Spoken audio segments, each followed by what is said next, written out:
Welcome to Live Free, Ride Free, where we talk to people who have lived self-actualized lives on their own terms and find out how they got there, what they do, how we can get there, what we can learn from them, how to live our best lives, find our own definition of success, and most importantly, find joy. I'm your host, Rupert Isaacson, New York Times bestselling author of The Horse Boy, founder of New Trails Learning Systems and LongRideHome.com. You can find details of all our programs and shows on rupertisaacson.com. In today's Live Free, Ride Free podcast, we talk to my dear friend and I could say mentor, Tim Smit, Sir Tim Smit, in fact, who is the founder of the Eden Project, Rainforest Under a Roof in the west of England, and now starting these all over the world, and the Lost Gardens of Heligan, one of England's top tourist sites, but also just a beautifully whimsical place. This is just a little bit of what Sir Tim does. He's really at the cutting edge of the movement to bring our planet and our societies into a more ecological and sustainable future without making us feel guilty about what we do, without making us feel pessimistic about what we do. In fact, giving us all sorts of good reasons for optimism. And one of the reasons I really love talking to Tim is so often in the environmental movement, we're dealing with doom and gloom and being shamed for what we do, or taking airplanes or driving cars. Really, Tim is not coming from this place at all. Tim's giving us really practical ways forward to build this better world. So without further ado, Tim. So, Tim, tell us who you are. Hi, my name is Tim Smit. I am probably the only palindrome you've ever heard of. My name is the same spelt forwards as backwards. And I was born in Holland to a Dutch father and an English mother. Dutch blue collar and English blue blood. And the interesting thing is that I was brought up in a mixture of a 2 up, 2 down in the city of Arnhem in East Holland, where my Dutch grandfather was a mill worker, and in a stately home in the north of Cheshire in England called Hertford Hall, which was owned by my grandparents. My grandfather was a mill owner. So it was a rather interesting thing because that milling tradition ran heavy, but the social class thing was massive in terms of the difference between the backgrounds of both my parents. And I have to tell you, I learned early on that the 2 up, 2 down in Arnhem was a far friendlier, loving place than a cold, stately home of an English aristocrat in the north of England. And it was always thus. It's been really interesting because when you're brought up with the social values, which I know you have, Rue, and I have, which are kind of, I don't know what you call them. They're kind of socialist, communist, capitalist, all sort of woven together into a very confusing, dessert. And the thing is that when you've been brought up in that way, I can speak about cricket until the cows come home. I can put on a very posh accent if I need to. I can get on with people who've been to all the good schools and universities. And indeed, I've been to a fairly good school and a fairly good university myself. But the thing that it teaches you when you come from the background of, say, my Dutch grandfather is you get inoculated, I think if that's the right word, or vaccinated with the thought of notions of fairness and equity and what words like belonging, meaning, community mean. And you develop a kind of, with a small s, not related to any religion, but mainly to a way of being, philosophy about the world. I was very lucky. I was unlucky enough to be sent to an English prep school at the age of 6.5. And I say unlucky and lucky at the same time. It meant that I had to lead my life because it's quite lonely being a youngster, being sent away like that. And you have to make, what it teaches you, the English public school system, is that you learn how to make acquaintanceships really quickly because they're defensive things. Almost like alliances. Yeah, they are, exactly. They're like alliances because you want to be made safe. You want to have people having your back. And the effect of that is that I think look, this is dated. I'm now in my late 60s, but when I was at private school, and I know it has changed an awful lot since then. There was this sense that you were forging a class of people who had a loyalty to their class because they were all sent away from home rather than to their neighborhood. And it would later shape me by not sending my children to public school because I wanted them to feel that they could play for the local village cricket team, and they would be known in the local pub and bakery, and they would do scouts and learn to go fishing, all of those things which give you a sense of who you are, a sense of self. So I was very aware, I was an observer of that class distinction. I was also really aware, having been left on my own for a long time, that my imagination was different to most people. I spent most of my time very happily on my own, imagining whole scenarios. And it was only when I was quite old, I mean, I'm talking about late 30s, that I realized I was a bit of a freak. I actually imagine, I imagine, and then I imagine the delivery of that imagining. And a lot of people say about me that with Eden and Heligan, how odd it is to meet somebody who is a dreamer stroke visionary, which is a rather overrated word, who not only can dream these things, but dreams the process of how to deliver them. I'm fascinated by the idea of putting one stone next to another and then another. And day after day, you do this until there's a wall, and then there's actually a roof, and then you got a building. And I can imagine it all. I can imagine the whole process. And it thrills me, absolutely thrills me. And it's who I am, actually. I've realized that I am, my greatest pleasure in life is the kissing of frogs.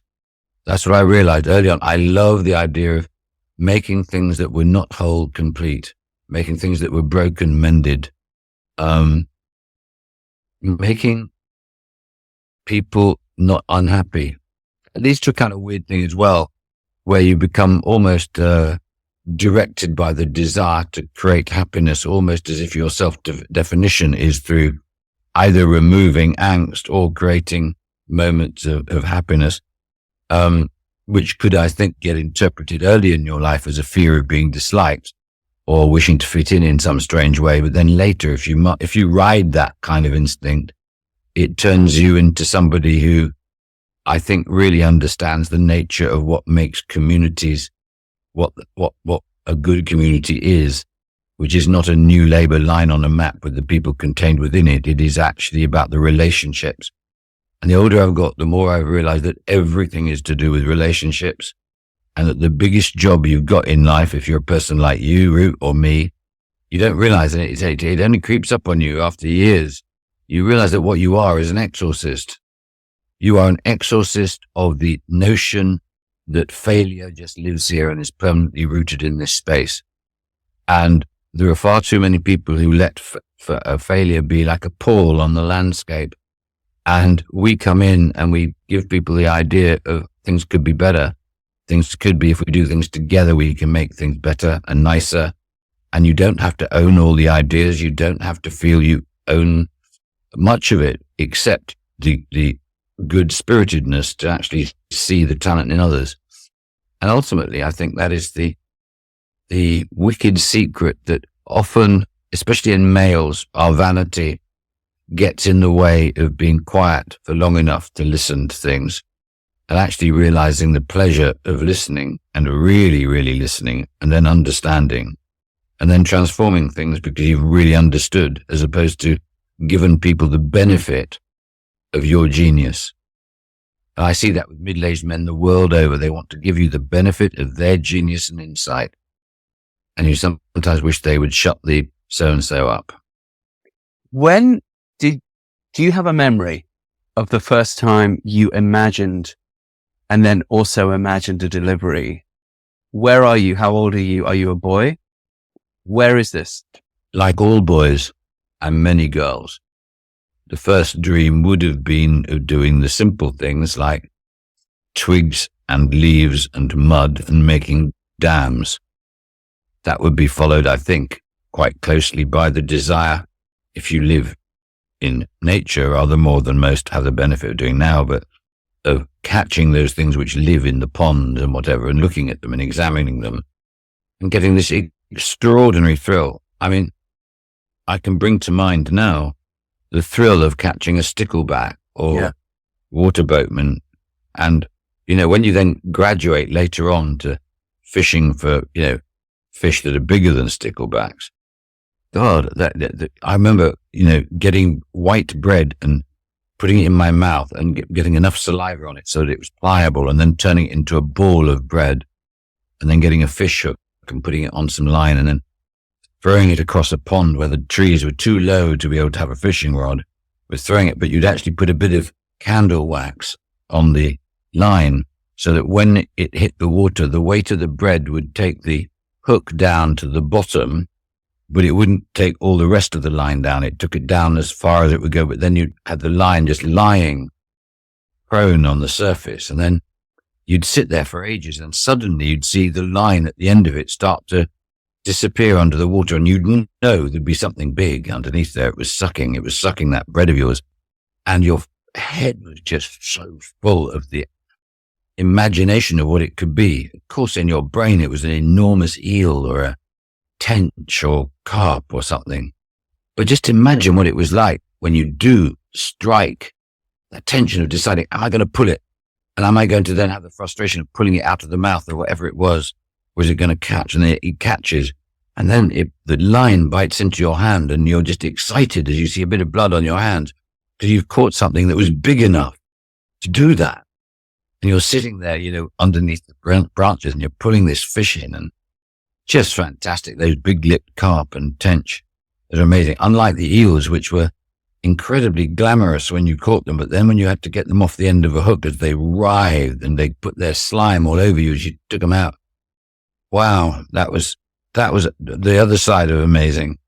But it was just great. That whole adventure in nature, that whole sense of the mystery of things that lived below and the things that lived above, hunting for, you see, I'm 68 now, and then it was okay to go hunting for birds' eggs and things like that. And the excitement of finding a nest, the little nest with the song thrush eggs in it, and then learning how to blow the egg and creating a collection of birds' eggs. And just learning where you'd find them. And you didn't know you were learning things, did you? I mean, I'm sure you were the same. You just suddenly, every day, you just had a bigger picture of the homeland you were walking in. As branches started to have their own history, trees had their own history of things you'd found there, things you'd heard there, things that had disappeared into there. And I loved that sense of a countryside being made, almost filled in like one of those coloring books, that what was general essence of treeness became particular trees, and you would be able to describe them to your close mates. The tree with the broken so-and-so, the one with the squirrels at the top, And I found that absolutely thrilling, discovering a language of direction, place, and being that I'd never actually truly had before. But you felt it like learning a language. But it's not the same as walking out in while it's actually being in it. It's being in nature. Yeah, is what we're talking about, what you're talking about here, the shamanic aspect of the hunting and gathering life, which is sort of at the root of every human being, because that's what we are still. And is it also that if you learn to order a natural environment first, does it become then easier to order non-natural environments that you might want to thrive in or even build? I don't know. I think a lot of questions that you get asked, that one gets asked, you're naturally inclined to lie about. You see, I discovered that, humans don't naturally embrace chaos. They also don't really naturally embrace change. Therefore, they cannot believe that their lives have genuinely been as chaotic as they actually have, which means that when they describe their lives backwards, they give it a linearity or a shape that is preposterous, that was never like that. But you can't believe that you were quite so unfocused. I've lived my life pretty much unfocused, and I can tell you my story now. When I tell my story, I sometimes shock myself at the order and intent behind that story, and how this internal logic of this extraordinary fellow who did all these things comes to the fore. And it looks like you were blessed by some kind of secret spell that you were given, But actually, no, it was about embracing chaos and embracing it in a way that you just went with the flow. And I decided at the age of 37, very exactly 37, that I was going to embrace going with the flow, as you talk. Why then, and how? Yeah, why? I had become very bored with my cleverness. I realized any fool can use the trappings of knowing a thing or two to appear as if you worked hard or you had a deep wisdom, when in fact you were more like a parrot but were too vain to admit it. And your intelligence wasn't particularly striking. And more to the point, you realize something really difficult, which is that you're clever, so you don't actually have to work so hard. So quite a lot of it is about busking. What were you doing at 37? Where are you in life? What are you doing for a living? And what's your road to Damascus moment that says, I'm now sick of being clever, Tim. I want to go with the flow. It was a range of things. It wasn't actually a road to Damascus moment. There was one road to Damascus moment. I was in a limousine. I'm sorry, I've told you this over a drink together, but I was in a limousine in Paris, and we had a record with this lady, Louise Tucker, that had been number one for 15 weeks. And I was in the back of this limousine, and the radio was playing, and it was our song. And when it stopped playing, the next record on that was going to knock our record off a number one spot came on by a lady called Michelle Thor. And we'd written that as well. And we were big honchos in the music business. It was, as I say, the biggest selling record, except for later Live 8, in French history. And I felt suddenly bereft. I felt as sad as I've ever felt in my life, being in the back of this limo, because there's nothing sadder than achieving what you thought you wanted and realizing, what was it Gertrude Stein said? Trouble with getting there is there's no there. And it felt incredibly arid, like dust in your hands. And I always say to people, beware of chasing something that is a theoretical desire. Imagine it, what it feels like, and actually having all that success and arriving in places without your friends, without your family, the people around you see you as a product. And the thing that you really loved was music. But even that is almost getting stolen away from you because you've become addicted suddenly to the commercial success of the records you had written. And you end up almost like a factory producing music 3 minutes, 20 seconds long with a sort of kind of weird start and then 2 verses, a chorus, another verse, 2 choruses, then a middle 8 and then choruses and out. Very formulaic. And I decided I wanted to leave. I'd had enough. I just knew it's a really weird feeling when you have the chance to have the success you thought you wanted, and to be able to discover that before the end of your life is amazing, because you suddenly realize that that is not what you were meant to do. And the truth was, if I'm honest, that I could hold a tune, and I'd fallen into being in the music industry because I had a band at university and we were skint, so we were just playing covers and then started to write our own music. And the truth was we were quite good, but we weren't very good. We weren't genius. We were quite good, so that we could actually have a hit record here and there. And once we'd got a hit record, people would buy our album and whatever. But we weren't the stuff of legend. We didn't have that. We had the ability to hold a good tune. And I guess it's a form of vanity, the desire to find the thing that you really are good at. As our friend Ken Robinson, our late Ken Robinson, always used to say, happiness is about finding your element, being in your element. And I think that is actually one of the things that you're about, isn't it? It's about the freedom riders, the riding to be liberated, and the rest of it is about finding the music of you as a person, if we're using that analogy of music further. It's very interesting. Anybody who listens to this, the 5 people listening to this podcast eventually, or maybe even 10 if we're lucky. One thing, what?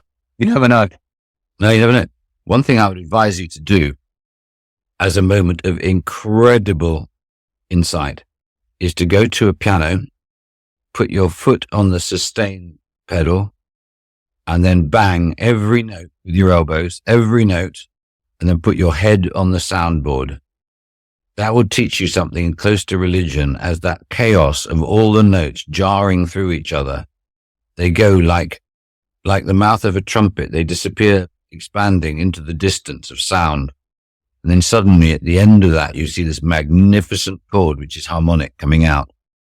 It is a really interesting thing that chaos is just disorganized harmony. And that's the only way I've ever seen that you can learn it or understand it in a way that some people get when they are in nature for a long time, and suddenly the chaos of pattern suddenly reveals something bigger to them. It's that sort of thing. I think I'm talking in a musical equivalence of your experience of shamanic work, but it's kind of a clarity which comes to you almost by allowing it to catch you by surprise from the side of your eye. Do you know what I mean? Not as a direct view. I've got a question then. How do you go from a boy who's ordering nature and fascinated in love with it, climbing the trees to find the birds' eggs? How do you go from there to music? What's the link? Oh, I'd always played ever since at the time. Each time I was at my English grandparents' house at Hertford Hall, they had a huge grand piano. I'm trying to remember what to make of it. A Broadwood, I think it was. And no one in the family played. And from the age of 2, I just played it. Was it in the family? Was your mum musical? Was your dad musical? Was somebody musical? My dad could play sort of pub piano, 3 or 4 tunes or something like that, which he'd been taught by my grandmother, Dutch grandmother. My mother loved music but didn't play. No, I just sat down. I mean, there are lots of pictures of me as a 2.5-year-old right through sitting at the piano with a pair of dungarees on, just picking out notes. I was absorbed by notes. I had zero interest. I was given piano lessons and I did piano up to grade 5, but I had absolutely zero interest in it. I did it because I was told to do it. And that was the only way I could get at the piano when I went up to the public school. I was only interested in composing. And it's still the same for me. I love listening to the music of other people. But if you said to me, would you like to join a Beatles cover band? I'd prefer to drill my teeth.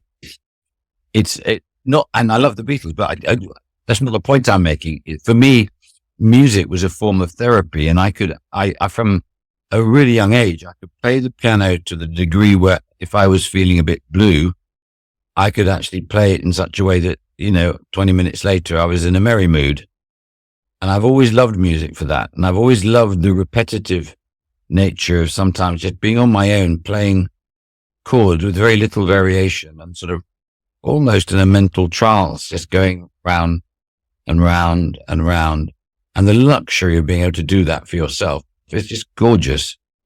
And that's one of the good things about having a bigger house and a keyboard and occasionally a headphone if you want to, is that you can just do that repetitive playing time after time, which pleases you, even if it drives everybody else nuts.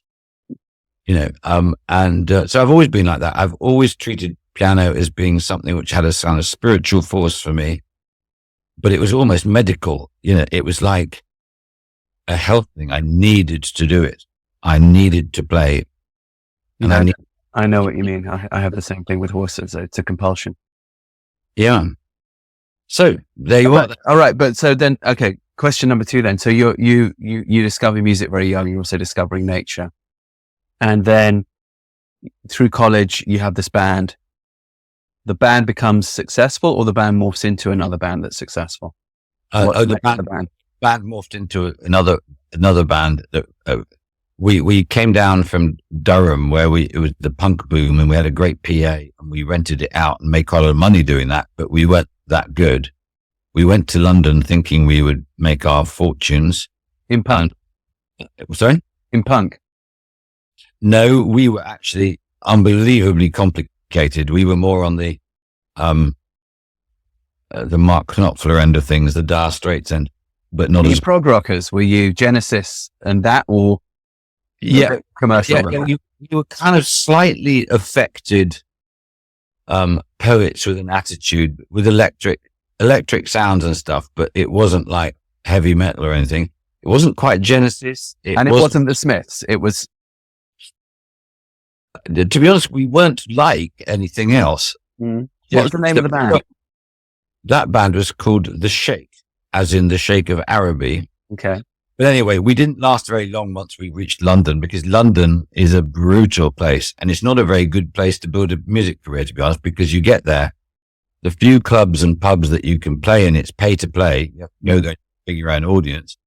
Whereas when you got to Cornwall, I mean, what's amazing, my young son, he formed a band, and in 4 years, between the age of 14 and 18, he'd saved bloody nearly 20,000 quid, because they pay really well in the pubs and clubs down here. And so we decided to become songwriters. And I was also a minicab driver, because the songwriting wasn't making us any money. And on Sundays we'd play football, down on Clapham Common. And one day I kicked a guy in the opposing team, and someone said, "Christ, do you know who you've just kicked?" And I said, "No idea, mate." And he said, "That's Pat Stapler. He's the lead sound engineer at Abbey Road Studios." So I said, "Hello." I pulled him up. And anyway, we would become firm friends. And of course, as you know, if you're an engineer in a studio, you get the ability to use what's called dead time if it's not been booked for money. Provided you've got an engineer, you use it. And the deal is that if you have the benefit of a bit of luck, you then pay a percentage of your luck back to the studio. And anyway, we did this, and it was terrible because we were working late at night, because that's when usually the dead time is. And I had my first child with my wife, and it got to the good bit was we'd got 5 record deals back to back with a bit of money, which meant that we were able to pay the studio bit and As all the songwriters or as a band? as songwriters. Okay. And we created the bands ourselves. They were kind of like Stop Water Make and that sort of thing. We were finding people to sing on these songs. And anyway, rather unbelievably, which is something which happens to me a lot, the very first night that we felt that we could get babysitters for me and the wife to go out, we went out and we had my sister-in-law babysit, and she asked whether she could bring a friend called Louise Tucker, who was studying opera at the Guildhall. And we came back from a night out, and obviously we were being polite and having small talk, and Louise gave me her card and said, "If you ever need an opera singer, call me." At that time, it never occurred to me I'd ever want to work with an opera singer. But completely unbelievably, the following day we go to Abbey Road, and the singer that we'd booked to sing on this song we'd already recorded, phoned in ill. And this is before mobile phones, right? So I only had the phone numbers of 3 other singers, all of whom were out. And I still had in my top pocket the card of this woman that I'd met the night before. And I asked her, I mean, I was dreading it. I just didn't want to waste the studio time by not using it, but I thought it was going to be terrible. So she came and she did a duet with my music partner, Charlie. And extraordinarily, 4 weeks to the day after that studio session, the record went #1 in Belgium, then Holland, then Scandinavia, then Germany. What was the name of the record? It was called Midnight Blue. And that record and the album sold 7 million copies. It was the most extraordinary thing. Why did it do so good in Europe? And do we know of it in the UK? Do we know of it in the US? What's the story there? To the top 20, but not the top 10. Basically, it was a record based around a Beethoven ditty, his 5th. And we wrote a verse for it and a chorus, and it was a duet. It was a love song. And we filmed it in Gothic. The video was Gothic in terms of Louise wearing sort of black velvet, having black coal eyes and curly black hair. So she looked very glamorous, being filmed with white horses with a full moon and a dark, dark lake. You can imagine the sort of thing. And who financed this? This is a record company had already given deal. Arista. Okay. Yeah. And then when it went to France, it went bonkers, absolutely bonkers. And it was great. And we had a good 2 years selling a lot of records. In the middle of that, I had the experience of being in the back of that limousine, which depressed me beyond endurance. And I decided to leave. Wasn't instant, but I then bought a house in Cornwall, again, completely random. I was leading my life random already. And we were on holiday. It was raining. I walked into an estate agent. I saw a house for sale. I said, I want to see that house. The estate agent said, "Sir, won't like it." We went to see it. We lived in Brixton, and this is 280 miles from Brixton. And we drove there the following day, and because it was pouring with rain, and then this tractor moved across us, and I had to stop. And this guy came out in a waterproof, and I wound down the window, and he said, "Here, old buck, what are you doing here?" And I said, Excuse me. Sorry. Okay. and I said, Say that again, because I'm probably going to have to cut that out. A tractor stops you. Can you the guy down, and I said, "Look, this is really embarrassing because we haven't got an appointment, but the house is, there's a house at the end of this road, I believe, and we just wanted to have a look and see whether we liked it." And the guy said, "Well, happen, it's my house. Come and have a cup of tea." So we went and had a cup of tea. The kids then disappeared into the hay barns. And 2.5 hours later, I shook his hand and said I was going to buy it. So we arrived in Cornwall about 6 weeks later. It was an incredible quick turnaround. And I basically gave up the music industry. I was going to record music for films and things a little bit, but I actually wanted to have a new life. And what happened was, again, by this time I'm leading my life by pure serendipity. I was almost thinking, we spent all the money I'd made in the music industry on this house and doing it up. It was a money pit. And we were at the verge, Candy and I, of actually going bankrupt. We spent everything. I went to the dentist. This is how my life is. I went to the dentist, and in the dentist's waiting room in Tregony in Cornwall was a current copy of The Stage magazine. You don't expect to have a magazine that's younger than 2 years old in a dentist. And there it was, and I opened it up, and it opened up really randomly, or I don't know, but it opened up on a picture of the footballer Jack Charlton holding a very big salmon. And it said underneath it, Jack Charlton is to make a big TV series for ITV called Go Fishing. And we're looking for music. Now, about 5 or 6 years before that, very drunk in a studio in Farnham, I had written a song with my mates. We'd been drinking cider in the studio. We'd done something serious before. And one of the guys was a banjo player.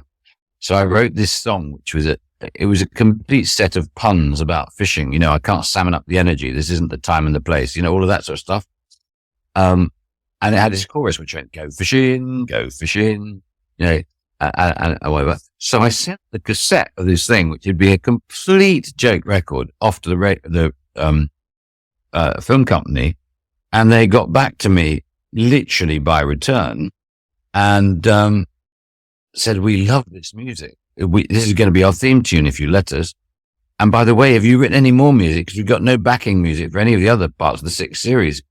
So it bailed me out of potential bankruptcy in one go. Isn't that weird?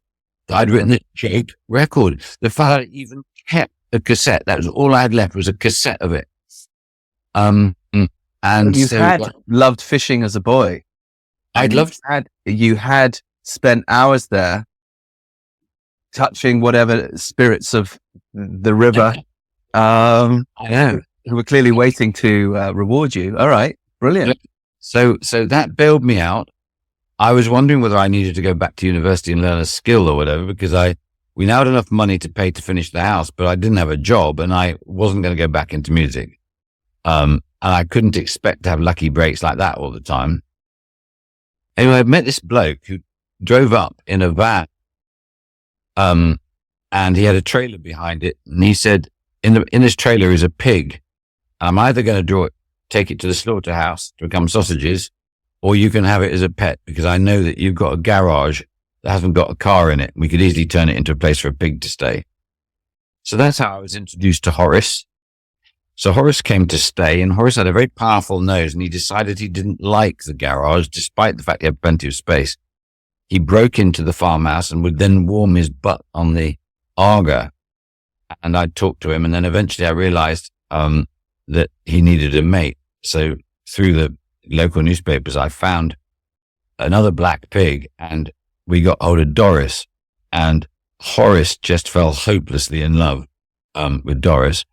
And from that moment on, they just lived in the barn. He was happy in the barn now, and I'd fill it up with hay, and they were very clean. They always crapped in the same place and what have you. And You say black pigs. Is this a local breed? no, they wasn't. They were actually Vietnamese potbellies. Okay. It were hideously ugly. They look as if they've run at great speed into a wall. Anyway, in the November of 1989, I think, Doris gave birth to 11 baby piglets under a heat lamp in thick straw. And this was 2 a.m. Thinking, how am I going to educate all these pigs? I'm going bankrupt. How am I going to bring them up? Yeah, exactly. But I saw it as a sign that I was meant to start a rare breed park. Most people don't do that, but I did. So I went to hunt for a place that could be a rare breed park, and there was some land, and I phoned up the guy who owned Why the rare land. breeds from a not rare breed? Or are Vietnamese pot-bellied pigs? They were rare breed. And I thought, I love this, so a lot of people will love it. You see, one of the things I learned from the music industry, which anybody who's looking for a steer in life, is if you're not a freak and you love something, there will be millions of people like you. The issue is simply marketing. You know about it. That's a really valuable piece of information. It is a very valuable piece of information. Anyway, to cut a long story short, I've got very sensitive lips, and I went to see the guy who owned the land that I thought could be a rare breed park. He gave me a very hot cup of coffee, but told me instantly I couldn't have the land because he just rented it to somebody else. I had to make small talk with him. And as I made small talk, as the coffee cooled down for me to drink it, I told him that I had studied archaeology at university. And he then said to me, the immortal words, "I have need of an archaeologist," which I couldn't believe. And anyway, the following day, we broke into what was this huge estate that he'd inherited. But he had no money. He didn't. His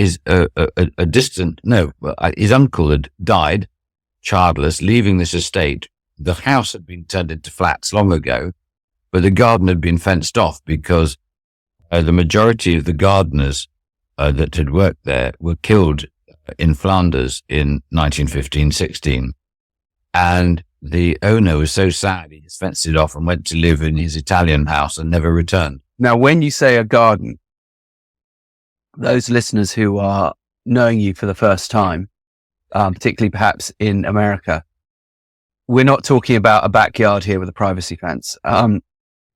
Describe this garden? Well, the garden in total is about 70 acres of gardens with about 100 acres of woodland forest and 200 acres of home farm. And how you break into this? What does that mean? Where is it? Is it not just there to walk into? How do you break into it? No, well, the hedges that had been planted all those years ago had now become trees, and you just couldn't get through. So we had to take machetes and cut our way in, and then it's basically like a Cinderella castle of thorns. You've just got a wall of thorns in front of you. Yeah, that's not exaggerating at all. And the bloke says, behind this wall of thorns is an enchanted land. Do you want to chop your way into it with me? Is that basically what he says? Well, no, he said, you're an archaeologist. You'll be able to understand what you're looking at better than I. And I didn't. What is behind this wall of thorns? Yeah, but quite quickly we discovered what was behind it, because there were enormous palm trees and rhododendrons in that were the brambles themselves are about 15 feet high. But I cut my way through with John, and I just fell hopelessly in love with it. I broke into a greenhouse after finding a wall with a door painted green, with the paint flaking and the rust was staining the wood, where the hinges were. And I put my shoulder to it to go in, and there was this greenhouse that I cut my way through very gingerly because all the wood had rotted out. So the glass was hanging like guillotines above it. And in there, the light broke in a very, very funny way, and I suddenly saw these scissors on the wall. And it's a bit like one of those 1970s paintings, with dots, where suddenly you see an elephant in the middle of the dots. It was like that. Suddenly I saw tools everywhere. I saw terracotta everywhere. And I fell in love. And the following day, I said to John, who owned it, "Look, I haven't got the money to take this off your hands, but what I'll do is I'll do a music business contract with you. You give me this estate for nothing. And if I can get it open to the public inside 2 years, you'll let me have it. And I'll be able to rent it off you into the future. And I will pay you 20% of whatever I charge net of VAT to the public." And that's how it all began. And I knew that to be famous, I needed press. And I've always been good with press. And I got the BBC hooked by telling them that I had found the finest, most romantic garden in Britain, and it was going to be called the Lost Gardens of Heligan. And I was going to give them one day to make up their mind whether they were going to come and film it. If they weren't, I was going to go somewhere else. And how did you say you got, who did you call? Why did you have someone who you could call? And why would that person take your call? I've always been socially pretty adept. So I had a pretty decent address book, and I knew music biz, basically. Yeah. Yeah.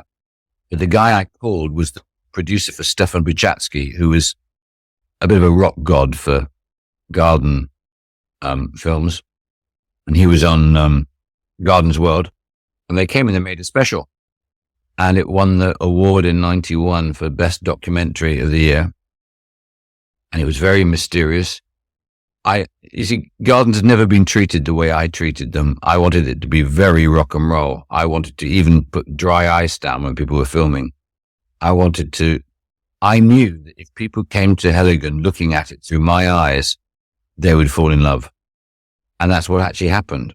So the restoration wasn't about restoring it to a Royal Horticultural Society or National Trust Act. I wanted to capture the very spirit of lostness, which would make people feel the gentle ebb and flow of melancholy. Because melancholy is the sexiest thing in the world. Happy clappy is nowhere close. And I wanted Heligan to be a place which was at its absolute finest in a gentle drizzle. And that's how it's become. The Lost Gardens of Heligan are the most romantic gardens in Britain. We've won award after award, the nation's favourite garden, the national treasure, according to Radio 4. But the thing I'm most proud of is that more than 400 people have chosen to have their ashes scattered there. And I think that's a tremendous thing. That's a real accolade to the team that have restored it. But the weirdest thing, after all this time, is in my ancient age now, I can see it doesn't belong to me. I'm a steward, a complete steward, and it's such privilege. And I go around it now as a punter. I've got no sense of ownership. I mean, literally, I don't have a sense of ownership because I gave away the company that runs it to my children about 6 months ago. But I think it was necessary to put it in younger hands, keep it going, get them to understand the fact that it's a privilege to be a steward of it. It's not a vehicle for making money. It's a vehicle for creating livelihoods. We have 100 people that work there. And it revolutionized the whole economy of the local village. You see, we were the first place in Cornwall that ever asked a very simple question. Is Cornwall empty in winter because nothing is open? Or is nothing open because people, or do not people not come because nothing is open? So we decided to open all year round. And to everybody's astonishment, people came all year round. And suddenly pubs and restaurants opened and things got renewed and galleries opened. And all over Cornwall, people suddenly woke up as if, they had a kiss. The Sleeping Beauty was awoken. And the effect of that would lead fairly shortly at the end of 94. We opened to the public on Good Friday, 1992. And we were about a third of the way through the restoration, and people were coming to watch us do the restoration. And they would come and we'd give them tools and they'd help us. They'd pay to come in and then do the work. It was brilliant. And we had a tea room cafeteria that was an old goat shed. And our restaurant is still the skeleton of that old birch shed today. We built it out a bit, but that's actually its roots.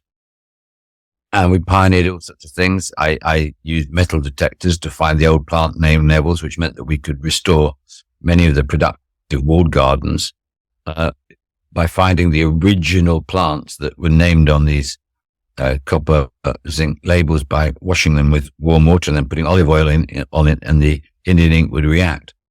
It's brilliant. It's absolutely brilliant. I can't tell you the fun of doing a project like that. And we would go, we went to a Methodist chapel and we bought the chapel in order to take all the floorboards, the joists, the roof slates and everything. So when you come to Heligan, a restoration that would probably cost 20-25 million to do, we did it for about $500,000. All our volunteers and everybody, we were just sniffing about, finding things. And that is actually where the joy of life is. It's actually realizing that amazing things can be done and they don't need to cost the earth, that actually what you need is the energy to do it. And then another documentary was made, which followed us for 2 series. It was 2 10-part documentaries on Channel 4. And that kind of enshrined Heligan as being the most popular garden in Britain. And after us, the last thing I ought to say is that we wanted to tell the whole story, because going back to my childhood, and I told you about my background of my grandparents who were of different social classes. What I found amazing was that Heligan had these walled gardens and a vegetable garden and some little walled gardens as well. And I said, I want to tell the story of the ordinary men and women who made these gardens great. But the National Trust and the Royal Horticultural Society were far too posh. The garden visitors, they're not going to be interested in working men and women. And that's absolutely extraordinary. At the moment that we opened to the public, at that day that we opened, there were no working gardens in Britain open to the general public. Vegetable gardens, not one. The great vegetable garden that had been at Chatsworth in Derbyshire, the Devonshire's house, they had bulldozed their walled gardens because they were no longer fashionable.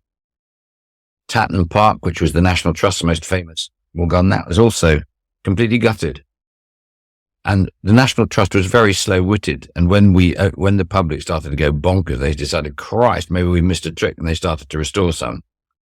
But they didn't understand it. It's kind of like it was kind of like class certainty devoid of intelligence. So their first walled garden they restored, they found bricks that had moss on them, so they looked all romantic, which is crazy because any head gardener who was worth his weight or her weight would never have allowed moss on a brick or anything like that. So what they were trying to do was to do that kind of shabby chic, to give you some kind of thing. It was completely fake, and they didn't know where to get the vegetable varieties from. For us, we were just like pirate kings. We would travel all over the country to meet people who had allotments that had kept seeds going that their grandparents had had and whatever. So we started to build up this body of what were called heirloom and heritage vegetables.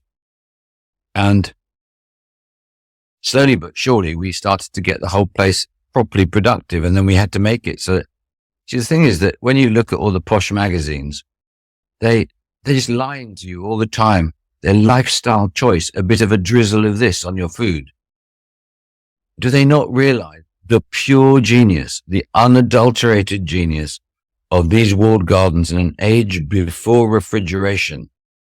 April was called the dying month because it was too early to have the vegetables ready for the next year and too late to have anything left from the previous year. But the great horticulturists knew how to create clamps for potatoes and some of the vegetables to keep them cool enough so that they didn't go off.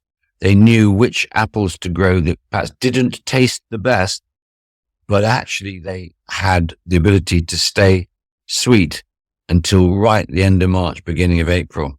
So what you were looking at was an incredible act of applied science. And that's always stayed with me. The notion that how is it possible that basically a smug middle class has allowed the traditions of great horticulture to die and pretend that it's the third thickest child or the third thickest child that is a gardener or horticulturist.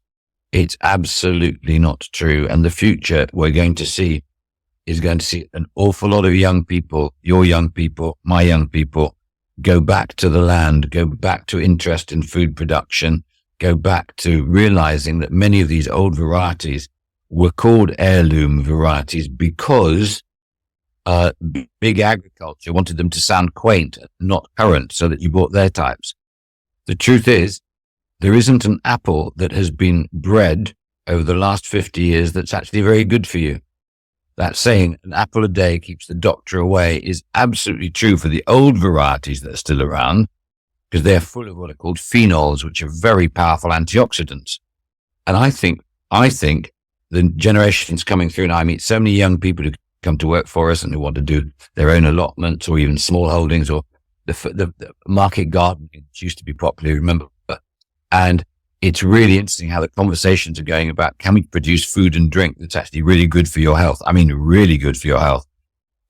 So that, your internal biome, the bacteria in your insides are actually encouraged to really go for it. And so on. So I'm really excited. I hope you can tell I'm really excited about all of those discoveries, all of which were made accidentally. And I think could only have been made by somebody who knew nothing. I think the excitement was that for me, it was like a Sherlock Holmes adventure to try and find all the ingredients of this story, the narrative arc, if you like. And then I realized that everybody was so smug, they thought it was known. And then it wasn't. It was all about to get lost. And so the Lost Gardens of Heligan became symbolic, not only of it having been lost, but also the lost varieties and techniques and so on that also were going. And so I've been really thrilled doing that. And that would in turn inspire me to think, well, we started to tell stories at Heligan that did not have lots of Latin because I wasn't a horticulturist. So I'd ask people like, why do leaves curl? And they get so annoyed when I ask them to dumb down until they were basically telling me a nursery story. And I said, wow, that's great. And I would then tell people at dinner parties and they go, wow, really? That's great. And I suddenly realized, let's tell stories to everybody that comes and say, wow, that's great. So we told really simple stories and people got very excited. And I thought, what happens if we find the equivalent of, like a crater of a volcano, and in that volcano, like in Conan Doyle's Lost Worlds, it's where you've got this lost civilization. And we would gather all of the really important plants in the world together there to tell people about how dependent we are on the natural world. And that's what happened. I decided to do the Eden Project and gathered a team around me, and we built Eden with a whole bunch of volunteers to start with. And then we raised a lot of money through the lottery, banks. Overall, it got about £144 million, but it's blinking great. It's designed on principles that were invented originally by Buckminster Fuller, who's my hero, the Bucky balls, the strongest structures on Earth when they're fully built, and the weakest structures on Earth until the last moment of their being built. And we created 90,000 tons of soil, and we opened to the public on St. Patrick's Day to celebrate all of the Irish builders who'd made this possible, because we built it on time, on budget. And the other thing that's great is we don't allow advertising on site, because we want people to understand and read the landscape as a wild place, even where it's nurtured in a husbanded way. But we wanted people to just have one place where they weren't being sold to, where you didn't have QR codes, where you didn't have buy such and such a coffee. So anyway, Eden is a really good place. You get about 1 million visitors a year. We've put nearly £2 billion worth into the local economy out of opening it. And we built it starting in 1994. The idea, we opened, as I say, St. Patrick's Day 2001. Took us actually 2 years of building. But the amazing thing is today, all the things we were championing then have become fashionable. And now we are big from art. I mean, we've got 17 big projects around the world, around £1 billion worth of construction contracts. I mean, they're not all signed up and ready and working, but I'm actually becoming more and more interested, not in the testosterone-laden signature architecture, but in the regeneration of places. So we're working in places like Eastbourne on the South Downs, Derby in the middle of Derby, which is falling to bits, in Derry in Ireland on the banks of the river there, and so on. And with Dundee, you will have seen in the papers, we recently got a lot of government funding who are going to partner us to do a project in Morecambe. But basically, all of this is about storytelling. Everything is about storytelling. And these are all old, no longer fashionable, falling down, people in England would call crap towns. Yeah. And then what they need is an exorcist. And that's us. And we come and we tell them, you think this is crap? It's wonderful. And you know, the most amazing thing about your town is you, the people. Yeah. And stories. So yeah. Stories and creating groups of people, a crew, wherever you go. People are just not expecting people like us with our background to actually listen. Just listen. Don't give them the benefit of our genius to regenerate their town. Help create a story in which they regenerate their town and you fill in some gaps where you can help. And the biggest task is to make humans realize what is possible. And that's why Eden is really powerful, because we have done big things that everybody said was impossible. We've done deep geothermal. We've dug 5.3 kilometers down and we got 187 degrees centigrade water coming out the ground. And everybody said we couldn't do it. The government said we couldn't do it. Scientists said we wouldn't do it. We have done it. And to anybody listening, probably coming to the end of this, but anybody listening is, do not believe the establishment that amazing things cannot be done. Because when you look at our nation, I would put to you, we're living amongst a whole bunch of people that are ill, but we don't know it. And that illness is a collective PTSD. And that PTSD is because we aspire to so much, whether you're formally religious or not. We know that we're living in a country where its equity, where its social values and care are being honored almost in their being ignored. We know that. To say that again. We know that every child instinctively should have an equal opportunity to an education.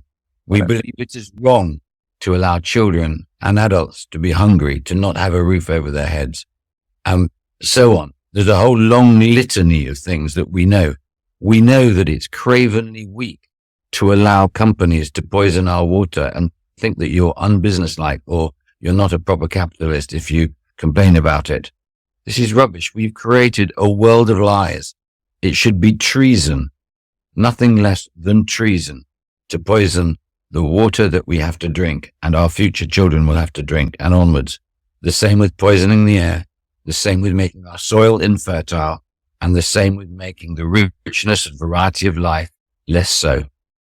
These are just a few of the things I believe, but I think one of the things is to teach yourself to be unreasonable at all times and to not allow other people to write your story. It is quite possible to be a capitalist, but to have a moral compass, to be fair in all things, to be kind, to be generous. To be a capitalist only means that you gather things and resources together to enable something bigger to take place, to be honest. And if you get to that place, you're in a very good place. And I have a dream that we can make a country in which people can dream of aspiring to achieving these things. Our dreams are too small.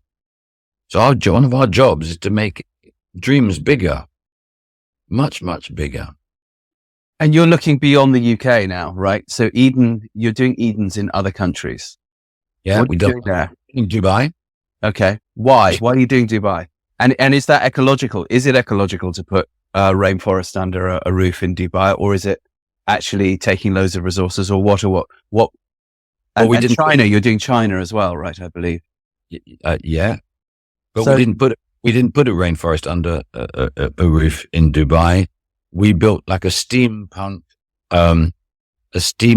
cartoon ecstasy in environmental science, and it was the most popular thing at Expo. It was really, really cool. And my son Sam, who's the creative manager for Eden, he came up with all these things that, like, the first thing you saw as you went in was some questions. Would you rather kill the last panda and nobody knows you did it? Or would you rather not kill the last panda but everybody thinks you did it. And he's done about 30 questions like that. And to go into a place which is unlike any science institution you've ever seen, with families just talking and arguing and berating each other for what they've said that they believe in or whatever.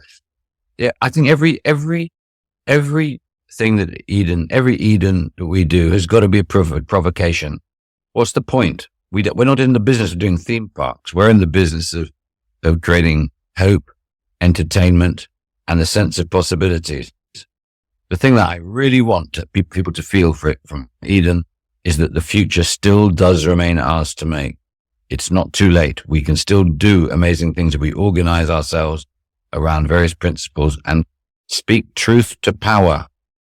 Speak truth to power. Look, I've taken up far too much of your time, but the last thing, what I'm about to tell you is you probably have to pay £10,000 just to hear what I'm about to tell you. It will be so valuable in your life. It's worth everything else I've said up to this moment put together, and probably 100 times more than that. If you really, really want to change your life and have an exciting life and taste the unexpected, accept every third invitation you receive.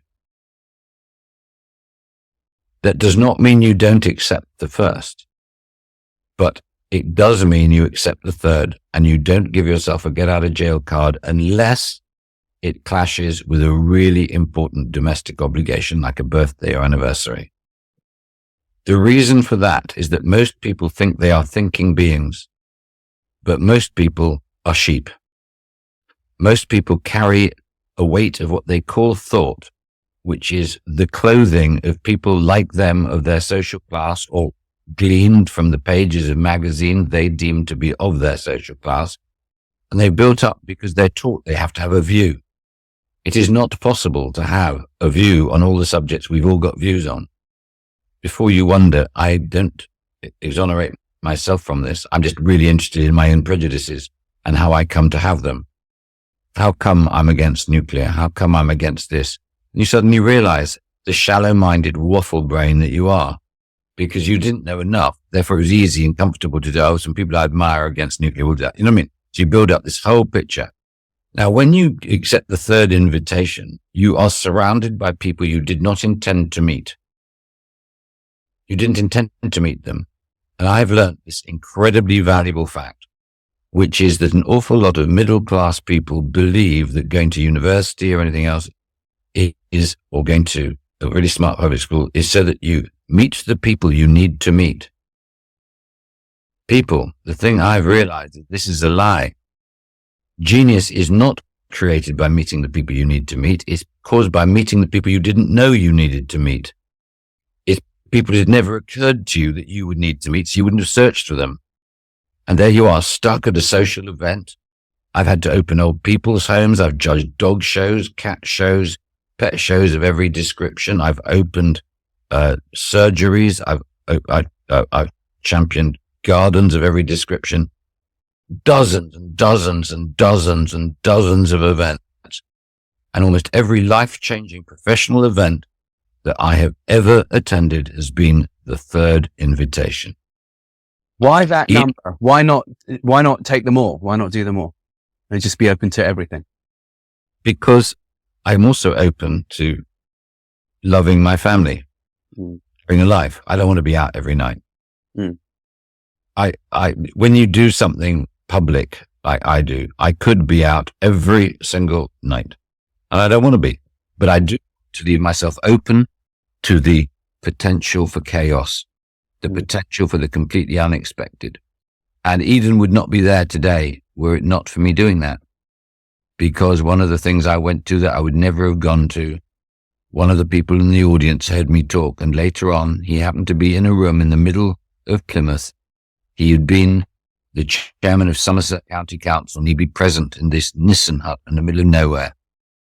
And Eden was not going to get its money. And then he stood up and he said, "Gentlemen, ladies, I was present listening to this man speak in a Nissen hut near Taunton. He so obviously loves the West Country, not just the narrow confines of Cornwall. And we in Somerset will drop one of our projects so the Eden Project can go ahead if you all drop one each. Claps of Stout party that one night to 50 people and a dog was worth £12.7 million. There you are. Let's finish the interview there. That's the most valuable thing that your listeners can ever hear.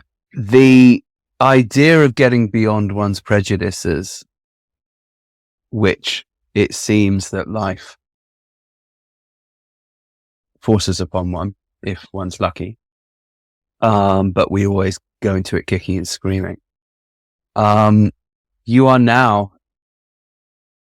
in this exorcism business of exorcising unhappiness, much of which is coming from people's divorce from the natural world, which is where we started with you, by the side of rivers and climbing trees, and then into music, and then back into nature again. Ecology, as you say, it's all becoming fashionable now. We are no longer the hippie margin with the mainstream. What's the single biggest thing we all get wrong about ecology? That's easy. The biggest thing we get wrong is believing that people who call themselves environmentalists are people who do recycling and all of the things that actually have a social cachet. The evidence screams at us that there is a complete disconnect between people who want to do what they think is environmentally friendly behavior and understanding ecology and the desire to protect biodiversity. Those that do all that recycling, do not be confused. It is a desire to conform with society. I am a civilized person. That's why I'm recycling. I don't want to be seen as being primitive. But our connection to wishing to protect the natural world is the biggest battleground there is for humans at the moment, because reality is competing on several different formats, several different canvases, ranging from, say, middle-class kids with tablets and so on. Their reality of their screen is every bit as real as when you move the tablet this way, what they're seeing there is just another form of this thing. And there's a lot of complicated stuff in there about what does nature-inspired education mean. And an awful lot of people who are worthy, I think, don't understand what it takes, what emotional hooks, levers are necessary to get people engaged in the natural world. It's about touching, smelling mud between your toes, so to speak. It's not by just walking outside and seeing the trees. We've gone for a walk. I think you can do that for the rest of your life and it still won't affect you. It needs to mean something to you. It means to mean that you are understanding you are creaturely. And bearing in mind creatureliness, I have a guest for supper. And at this rate, I won't have any supper cooked for them at all. One last thing then. Can people learn to do what you do when you imagine not just the thing, but the delivery of the thing? This seems to have come to you naturally. Is this a muscle that one can actually exercise? Is it part of your formula for accepting every third invitation? Is that part of the exercising of that muscle? In fact, to find the mechanisms for doing that. But is this a skill that people can learn? How to dream the dream and then formulate and deliver the dream?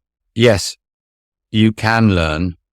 The thing is, most people find organizing themselves a complete mystery.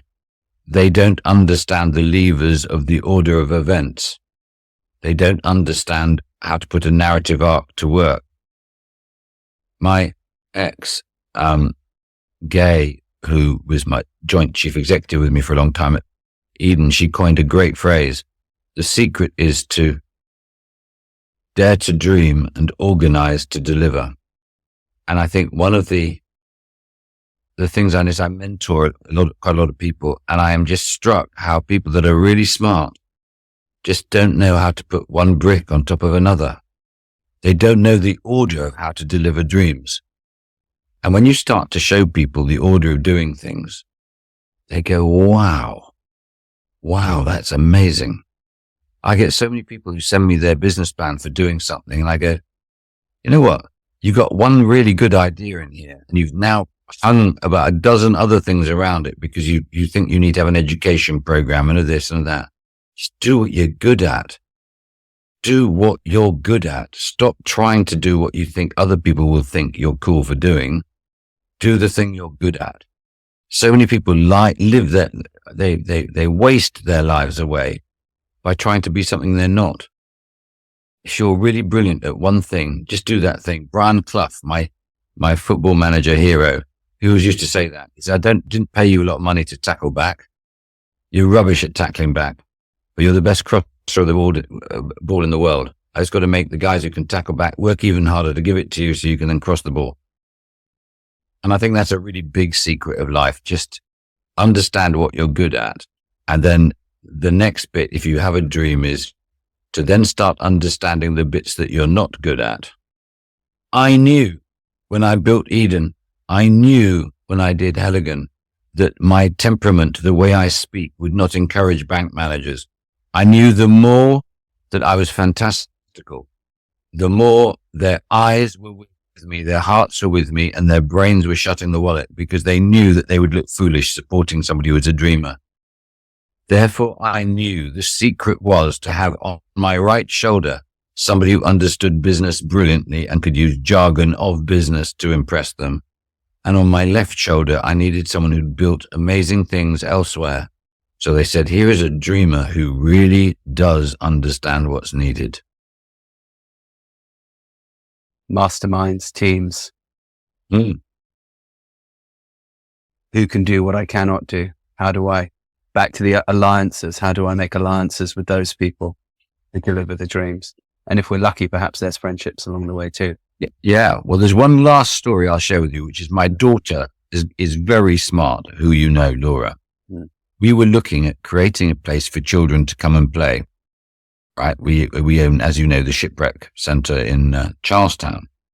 And she said, Dad, do you know what you're doing? And I said, yes, I'm looking at how we can build a brilliant place for kids. She said, yes, it'll go bust, Dad. And I said, what? I said, do you not know I'm a genius at what I do? She said, yeah, but you just don't understand. What you've got to build is nothing to do with kids. You're building a place where mums do not feel guilty having some time to themselves, a place that's safe for children and interesting enough to keep them occupied, but you will have high-speed Wi-Fi and really good coffee and cake so they can see their kids and have some time to themselves. You're building a respite place for parents. You're not building a playground for kids. And I thought, wow, that is so insightful. So listen to the young, listen to those who speak truth to your power. Yeah. When it resonates, act. Yep. Stick to what you're good at.